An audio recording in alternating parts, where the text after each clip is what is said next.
This little poem is called 7 Caveats in May. When the dog whines at 5 a.m., do not make your first mistake and let him out. When he starts to bark in a furious tom-tom rhythm and you can just discern a shadowy fainting taking place under the distant hemlocks, do not seize the small sledge from the work table and fly out there in your nightgown and unlaced high tops, preparing to whack this, the 9th of its kind in the last 10 weeks, over the head before it can quill your canine. But it's not a porcupine.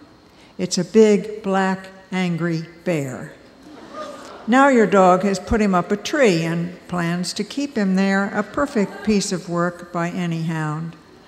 Do not run back and grab the manure fork, thinking you can keep the prongs between you and the elevated bear long enough to dart in and corral your critter.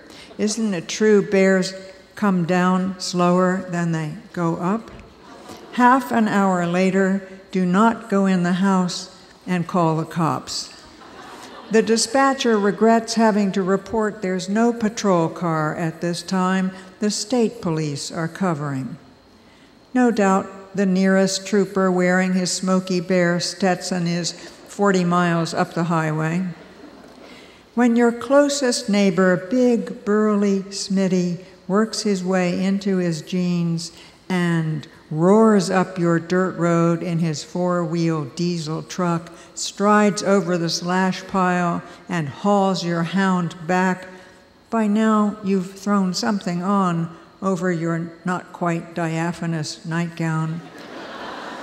Do not forget to thank him with a 6-pack.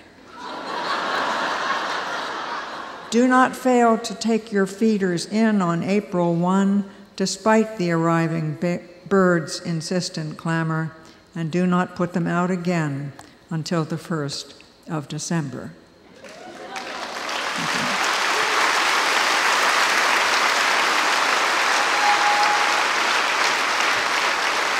This little poem is called The Apparition, for Josh in his 16th year.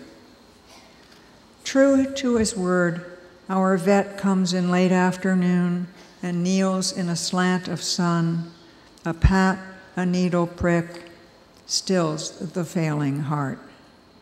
We lower the ancient form to the hemlock-shrouded grave, and before the hole is brimmed, set a layer of chicken wire to guard against predators, so that the earth we broke reforms a mild mound. The rock we place on top, common glacial granite, is mica-flecked and flat. That night, the old dog works his way back up and out, gasping, salted with dirt, and barks his familiar bark at the scribble-scratched back door.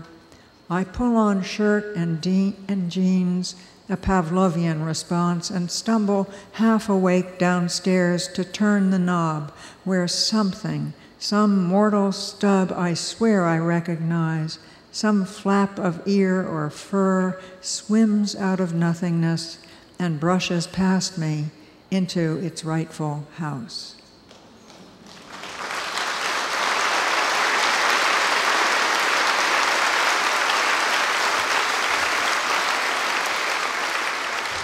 And a final poem, The Sunday Phone Call. Drab December, sleet falling, dogs loosely fisted in torpor, horses nose down in hay. It's the hour years ago I used to call my parents, or they'd call me. The phone rings. Idly, empty of expectation, I answer. It's my father's voice. Pop, I say, you're dead. Don't you remember that final heart attack, Dallas, just before Kennedy was shot? Time means nothing here, kiddo. He's jolly, expansive. You can wait eons for an open line. Time gets used up, but comes back, you know, like ping pong. Ping pong, the table in the attic, My father, shirt sleeves rolled, the wet stub of a burnt-out cigarette stuck to his lower lip as he murdered each one of my 3 older brothers, and me, yearning under the eaves, waiting for my turn. You sound just like yourself, I say. I am myself, goddammit. Anyway, what's this about an accident? How did you hear about it? I read it somewhere, broke your neck, etc. He says this vaguely, his shorthand way of keeping feelings at bay. You mean you read my memoir? Did you know you're in it? Didn't read that part. No need to stir things up. Now I'm indignant, but I almost died. Didn't I tell you never buy land on a hill? It's worthless. What's an educated dame like you doing messing with horses? Messing with horses is for punks. Then, a little softer, I see you two've put a lot of work into that hunk of real estate. Thanks. Thanks for even noticing. We love it here. We'll never sell. Like hell you won't, you will. Pop, I say, tearing up, let's not fight for once. My only papa, when do I get to see you? A long pause, then coughing his cigarette cough. Pupchen, he says, I may be dead, but I'm not clairvoyant. Behave yourself. The line clicks off. Thank you, everyone.